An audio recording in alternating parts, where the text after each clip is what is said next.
Hai teman-teman, kali ini saya akan membawakan sebuah cerita. Ceritanya tentang Hachi Sakusama. Hachi Sakusama ini merupakan sebuah urban legend yang sangat terkenal sekali di Jepang. Dia adalah sesosok wanita dengan tinggi sekitar 8 kaki, atau kalau dimeterkan itu sekitar 2,4 meter. Nah, bagaimana ceritanya? Mari kita simak. Cerita ini berpusat pada seorang perempuan. Sebut saja namanya Yuka. Yuka ini memiliki kakek dan nenek yang tinggal di Jepang. Yang dia ingat terakhir kali, dia bertemu mereka saat umurnya 8 tahun. Dulu, ketika dia ke sana, mereka pasti sangat senang karena cucu satu-satunya datang berkunjung. Si Yuka pun juga sangat senang bermain ke tempat kakek dan neneknya karena mereka sangat memanjakannya. Dia teringat suatu waktu Yuka ini mengunjungi mereka. Waktu itu orang tuanya ingin menghabiskan waktu berdua saja.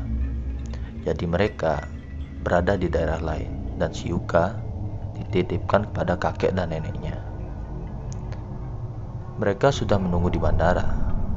Jadi, Yuka dan orang tuanya berpisah di sana. Keesokan paginya, si Yuka ini bermain di halaman belakang kakek dan neneknya. Sementara, kakek dan neneknya ini sedang berada di dalam rumah. Hari itu sangat panas. Jadi Yuka memutuskan untuk berbaring di rumput, melamun dan memandangi awan-awan. Namun, lamunannya buyar. Ketika tiba-tiba si Yuka ini mendengar suara. Po po po po po po po po. Suara itu tidak tahu dari mana asalnya. Dia melihat ke sekitarnya, tapi tidak ada apa-apa. Suara itu seolah diucapkan oleh seorang yang memang berkata seperti itu, tapi dengan suara yang berat.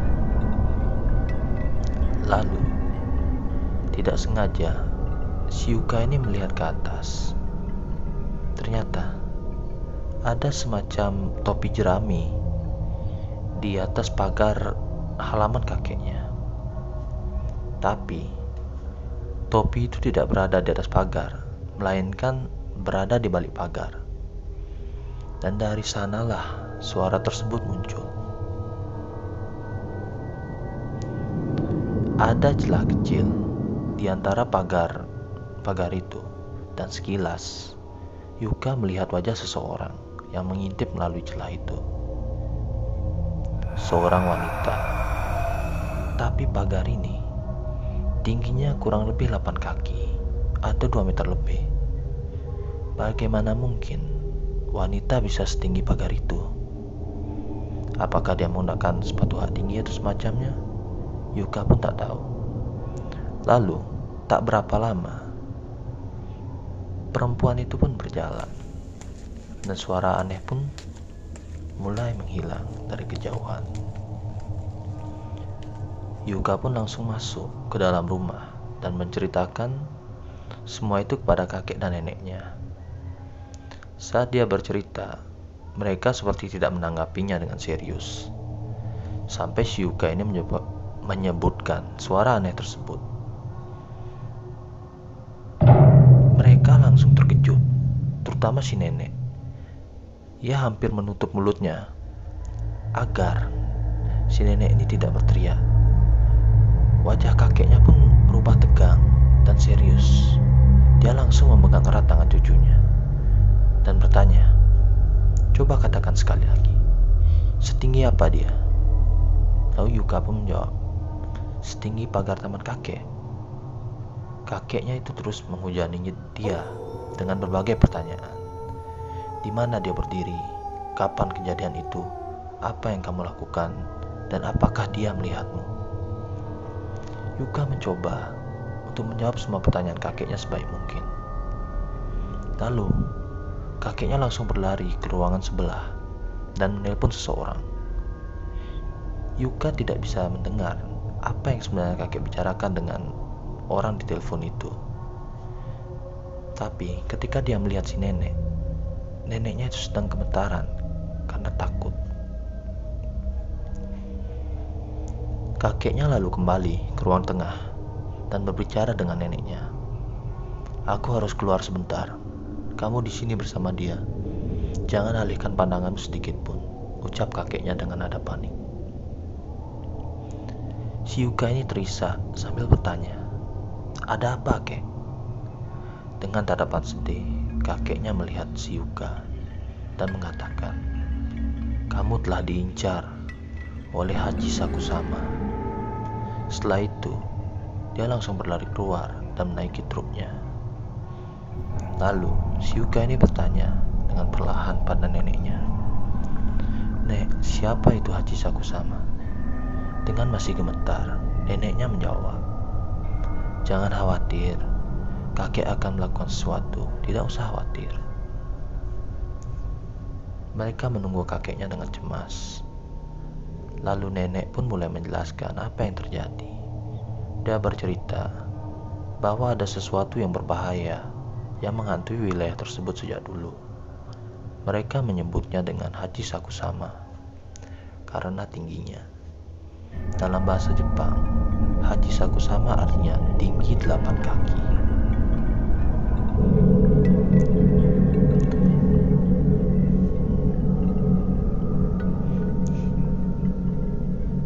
Lalu, nenek pun menjelaskan, suara po-po-po itu adalah suara khasnya yang dia ucapkan dengan suara berat pria, dan bentuk fisiknya juga akan berbeda-beda tergantung siapa yang melihatnya. Ada yang bilang seperti wanita tua memakai baju kimono. Ada juga yang bilang seperti anak perempuan dengan baju seperti kain kafan. Namun, yang tidak berubah adalah tingginya dan suara yang dibuatnya. Nenek Yuka ini bercerita bahwa dahulu kala makhluk itu pernah ditangkap oleh seseorang biarawan setempat, dan mereka berhasil mengurungnya di dalam bangunan rusak di luar desa tersebut. Mereka mengurungnya dengan bantuan empat patung suci yang disebut Jizo, yang ditaruh di segala sisi penjuru bangunan tersebut. Harusnya hal itu dapat mencegah makhluk itu keluar, bahkan bergerak. Tapi entah bagaimana, makhluk itu bisa kabur. Kemunculan terakhirnya adalah 15 tahun lalu. Neneknya bilang siapapun yang melihat Haji Sakusama akan mati beberapa hari kemudian. Ini semua terdengar gila di pikiran Yuka. Dia tidak tahu apa yang harus dia lakukan. Bahkan dia tak tahu apa yang harus dia percayai. Saat kakeknya kembali, dia bersama seorang wanita tua. Wanita tua itu memperkenalkan diri sebagai Kesan dan memberinya sebuah perkamen kecil yang sudah kusut sambil berkata, "Pegang ini." Lalu Kesan dan kakeknya itu naik ke atas untuk melakukan sesuatu. Si Yuka dan neneknya masih menunggu di ruang tengah. Neneknya terus mengawasi Yuka dan tak pernah melepaskan pandangan darinya. Bahkan ketika Yuka harus ke toilet, neneknya terus mengikutinya dan tak membiarkan dia untuk menutup pintu. Ini semua benar-benar membuat Yuka takut. Beberapa saat kemudian, kakeknya dan Kesan mengajak dia ke atas menuju kamarnya. Jendelanya ditutup dengan koran dan ada ukiran kuno yang dilukis di atasnya. Ada juga mangkok yang berisi garam di keempat sudut kamar dan sebuah patung Buddha yang ditaruh di tengah kamar di atas sebuah kotak kayu kecil. Di sana juga ada sebuah ember yang berwarna biru. Yuka bertanya, "Ember ini untuk apa?" Kakeknya menjawab, "Itu untuk buang air kecil." Kesan lalu duduk di tempat tidur si Yuka dan berkata, "Sebentar lagi matahari akan tenggelam, jadi dengarkan baik-baik perkataanku ini. Kamu harus tetap berada di kamar ini sampai besok pagi. Jangan sampai kamu keluar dengan alasan apapun hingga jam 7 besok pagi. Kakekmu dan nenekmu sama sekali tidak akan memanggilmu atau bicara kepadamu hingga saat itu. Jadi ingat, jangan coba pergi dari kamar ini dengan alasan apapun. Aku akan mengabari orang tuamu tentang kejadian ini. Dia bicara dengan nada yang serius, dan Yuka hanya bisa mengangguk pelan. Kakeknya lalu menambahkan, kamu harus mengikuti perintah dari Kesan yang ditulis di kertas kecil itu, serta perkamen yang kamu pegang. Jangan sampai hilang. Jika ada apa-apa, berdoalah kepada patung Buddha, dan jangan lupa kunci pintu ini saat kami keluar. Yuka kembali mengangguk dengan pelan. Setelah itu, mereka turun. Yuka langsung menutup pintu dan menguncinya. Dia pun menyalakan TV dan menonton. Tapi entah kenapa, Yuka sangat gugup saat itu dan membuat dia merasa sedikit mual. Neneknya sempat memberi dia cemilan dan onigiri untuknya. Tapi Yuka tidak bisa makan. Dia merasa seperti berada dalam penjara, ditemani dengan rasa takut yang membuat dia depresi. Yuka akhirnya memutuskan untuk berbaring di kasur dan menunggu. Tanpa sadar, dia pun tertidur.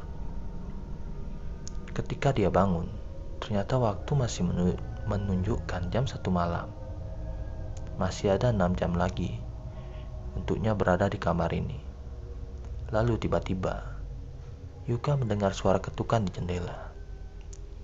Tok tok tok, tok tok tok. Dia terkejut dan jantungnya terasa berhenti.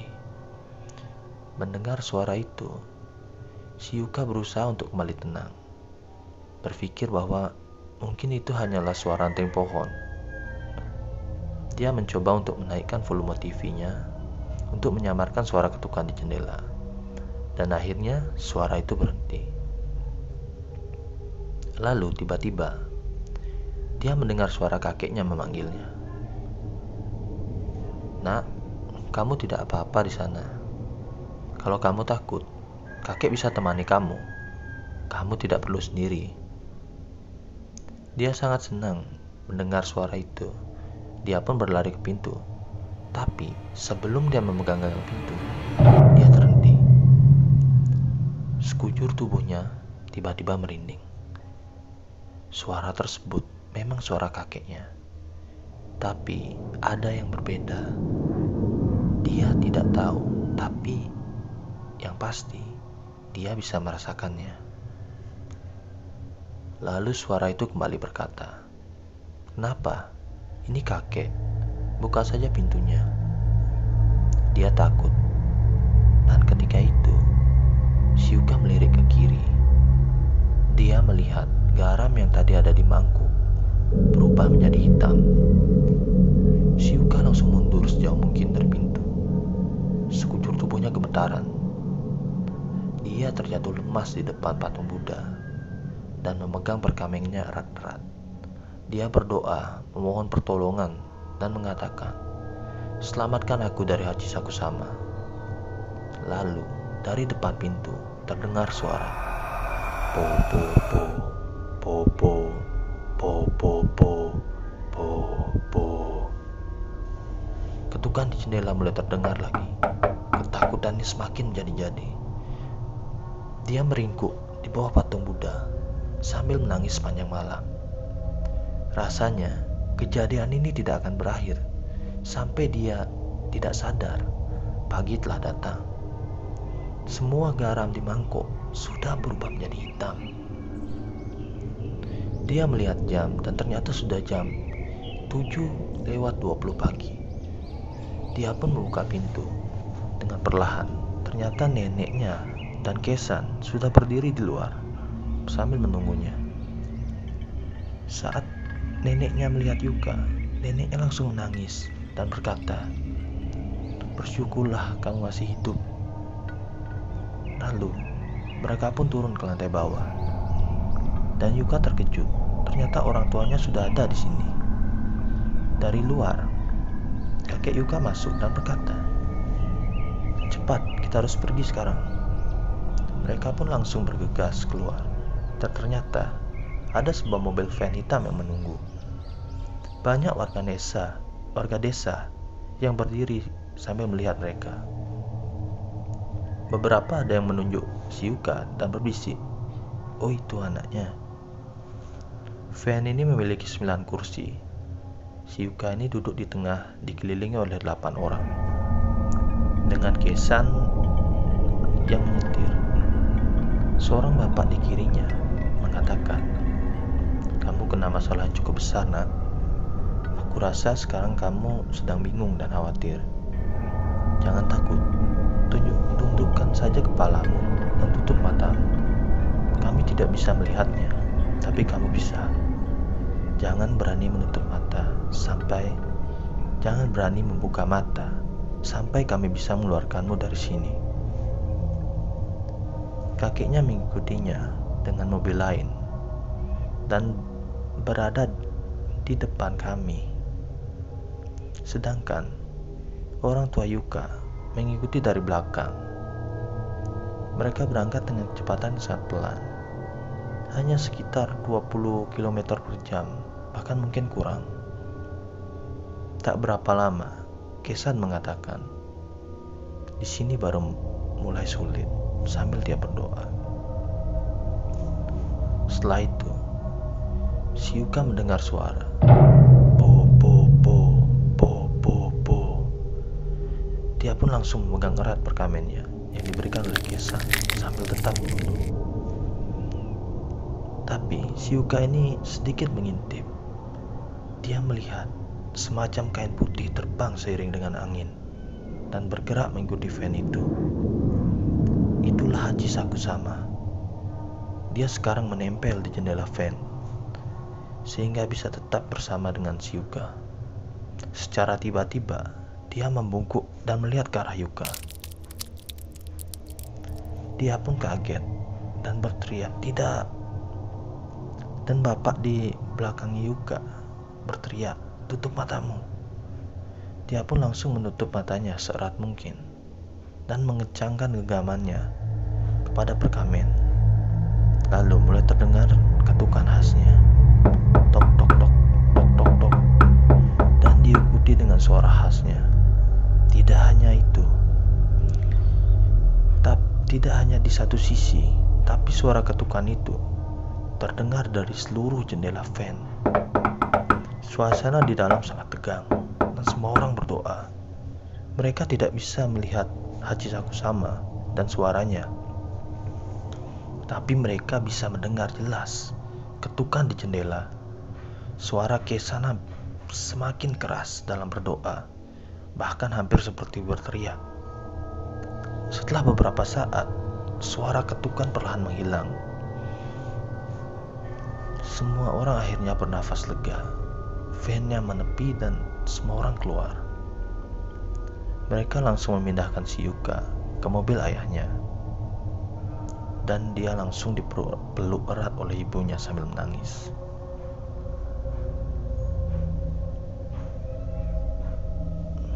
Kesan datang dan menghampiri Yuka dan meminta dia untuk menunjukkan perkamennya. Saat dia membuka tangannya, kertasnya sudah menghitam. Kesan lalu berkata, "Aku rasa kamu sudah aman sekarang. Tapi untuk berjaga-jaga, pegang ini."